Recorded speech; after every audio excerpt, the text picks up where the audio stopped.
পাহাড় ঘেরা এক ছোট্ট আর মায়াবী গ্রাম। চারদিকে সবুজের সমারোহ আর মেঘেদের আনাগোনা।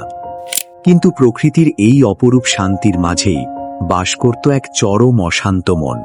তার নাম মার্কো। 24 বছরের এক যুবক। বয়স কম হলেও তার চোখে মুখে ছিল তীব্র ক্লান্তি। তার মনটা ছিল বড়ই চঞ্চল। মাথার ভেতর সবসময় চিন্তার এক প্রবল ঝড় বয়ে যেত। রাতের পর রাত তার নির্ঘুমে কেটে যেত। কোনোভাবেই সেই চিন্তার ঝড় থামাতে পারত না। তার মনের অর্ধেকটা জুড়ে ছিল অতীতের আক্ষেপ। কেন এমন হলো, কেন আমি পারলাম না। আর বাকি অর্ধেকটা জুড়ে ছিল ভবিষ্যতের অজানা ভয়। কাল কি হবে সেই দুশ্চিন্তায় সে অস্থির থাকত। এই নিরন্তর চিন্তার কারণে সে হাসতেই ভুলে গিয়েছিল। তার মনে হতো সে যেন এক অদৃশ্য খাঁচায় বন্দী। একদিন গ্রামের এক চায়ের দোকানে বসে সে কয়েকজন প্রবীণ মানুষের আলাপ শুনল। তারা বলছিল দূর পাহাড়ের এক জ্ঞানী বৃদ্ধের কথা, যিনি বহু মানুষের অস্থির মনকে শান্ত করেছেন। শহরের কোলাহল ছেড়ে তিনি এখন প্রকৃতির মাঝে থাকেন। এই কথা শুনে মার্কোর মরা মনে আশার আলো জ্বলল।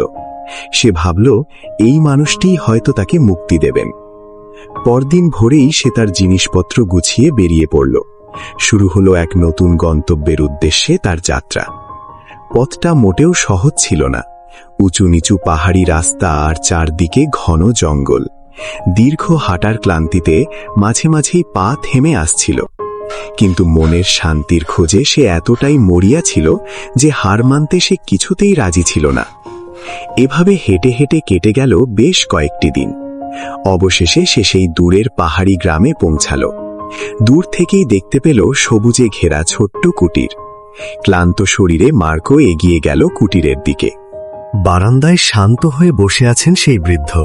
তার চোখ দুটি বোজা, গভীর ধ্যানে মগ্ন। তার চেহারায় এমন এক প্রশান্তি যা দেখলেই মন জোড়ায়। মার্কো ধীর পায়ে তার সামনে গিয়ে দাঁড়াল। কিছু না বলে সে চুপচাপ অপেক্ষা করতে লাগল।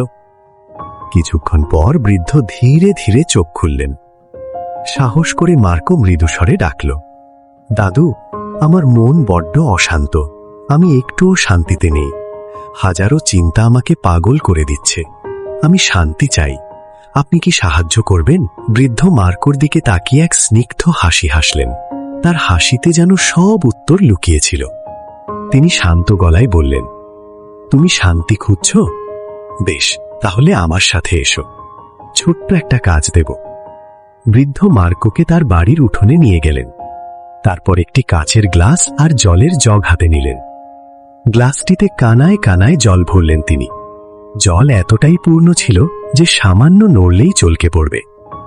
ভর্তি গ্লাসটি খুব সাবধানে মার্কোর হাতে দিলেন। বললেন, এই গ্লাসটি নিয়ে গ্রামের শেষ প্রান্ত পর্যন্ত হেঁটে যাও। তারপর ঠিক এভাবেই আবার এখানে ফিরে আসবে। কিন্তু মনে রেখো, এক ফোঁটা জলও যেন মাটিতে না পড়ে। মার্কো প্রথমে অবাক হলেও গ্লাসটি হাতে নিল।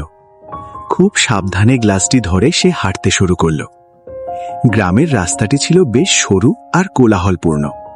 বাচ্চারা খেলছিল, কুকুর ডাকছিল, চারদিকে ছিল প্রবল ব্যস্ততা। কিন্তু মার্কোর দৃষ্টি এদিক ওদিক একটুও নড়ল না। তার পুরো মন শুধু গ্লাসের জলের দিকেই নিবদ্ধ ছিল। সে অত্যন্ত সাবধানে প্রতিটি পা ফেলল। অবশেষে মার্কো সফলভাবে কুটিরে ফিরে এলো। স্বস্তির নিঃশ্বাস ফেলে বলল, দাদু, আমি পেরেছি। বৃদ্ধ গ্লাসটি হাতে নিয়ে মৃদু হাসলেন। জিজ্ঞেস করলেন, রাস্তায় বাচ্চাদের খেলা বা কুকুরের ডাক কি শুনেছ?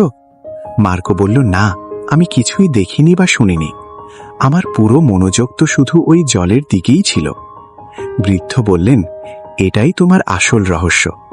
যখন মন বর্তমান মুহূর্তে থাকে তখন কোনো ভয় থাকে না।